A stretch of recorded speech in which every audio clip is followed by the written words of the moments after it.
démb lañ ko war na amal le 25 février gis nañu également candidat yi nga xam ne ñoo waroon a dem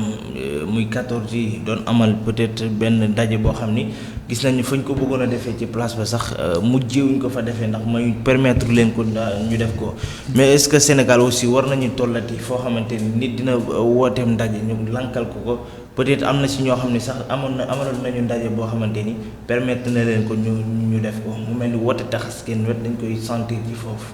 waaw fan yii Khalifa da ngay gis quelques rassemblements yoo xam ni dañ koy autoriser. ak heure yi ñu koy joxe muy tombeek naaju tàng. nga ñëwaat yeneen rassemblement yoo xam ni gars yi dañ koy joxe ñu interdit leen ko léegi nag loolu day paradoxal ci jamono boo xam ne tey ñoom li ñuy laaj constitution moo leen ko garantil permettre leen ko ñuy ay candidats validés muy jour bu symbolique boo xam ni tey ci jour boobu moment de communion la waroon doon entre sénégalais yi ak ki ñu amal rendez-vous dénkoon ko seenum réew. war ko soppiwaat donte nag moom doonaatul candidat laajaatul mais rendez-vous la woon mais nag rendez-vous boobu noonu moment de communion boobu sénégalais nga bëgg leen ko xañ leen ko dax ko ci lu teguwul ci dara loo xam ne nii lu base légale la Khalifa loolu dafa doon loo xam ni histoire du ko fàtte histoire dina ko bind jamono bi nag nga xam ni tey ñu ngi joxante woon rendez-vous war a mën a amal benn rencontre def ay acte bu symbolique xëy na li tax ñu interdit ko ñoom xam nañ ko mais gis nga benn ci ñoom ñu dem ca seen centre de vote ca seen quartier ca seen gox wane fa acte bi publier ko communiquer ci monde entier yëpp jot ci dinañ xam ni kat rendez-vous bu tey la woon Sénégal tey la waroon amal li nga xam ne mooy élection présidentielle tànn njiitu réew dàq nañ élection yi ci lu amul dara loo xam ne base légale la di woote ab dialogue léegi nag au-delà loolu message fort la boo xam ne tey dina topp ñi nga xam ne ñoo yore régime bii nga xam ne tey ñoo dàq ay élection ci lu amul base légale di interdit ay candidats validés pour ñu mën a amal seen campagne électorale seen rassemblement di xañ citoyens yi ngir ñu mën a am li nga xam ne mooy mobilisation wane seen colère ci seen démocratie bu réew ni muy doxee loolu yépp nag day doon loo xam ne nii histoire dina ko bind te régime bi loolu dina leen topp te dinañ leen ko nettali ba ilaa yow mi duñ ko fàtte mukk kon nag maam Khalifa candidat validé yi li ñu defoon dafa am solo bépp sénégalais daf ko waroon def parce que démocratie bu Sénégal la ñu gas ba mu xóot bëgg koo suul mais du dee.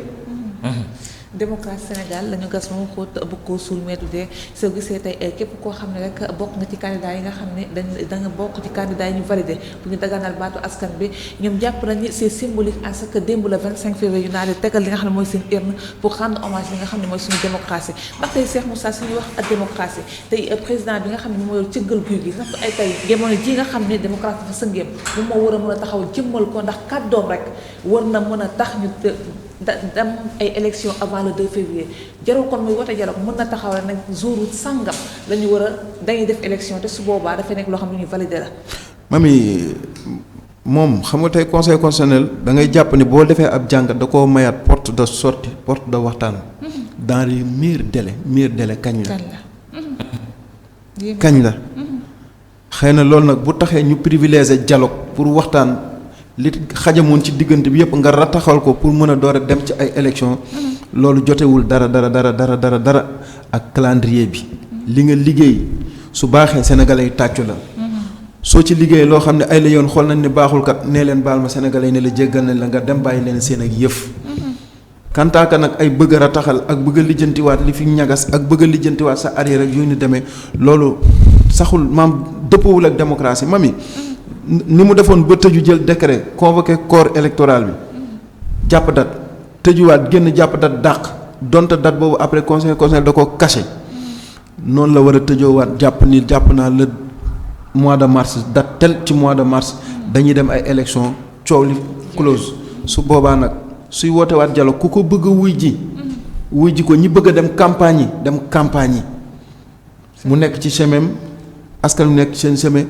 candidat validé yi nekk ci seen chemin réew mi nekk ci jàmm kantaaka nag dialogue bi muy woote li nga ciy jàngatee président Macky Sall noppeegul pour bàyyi nguur gi. voilà c'est important Adjmasour candidat yi dajaloo nañ ngir amal li nga xam moom mooy simulation pour démocratie bu Sénégal mën a taxaw mais loolu est-ce que dina mën a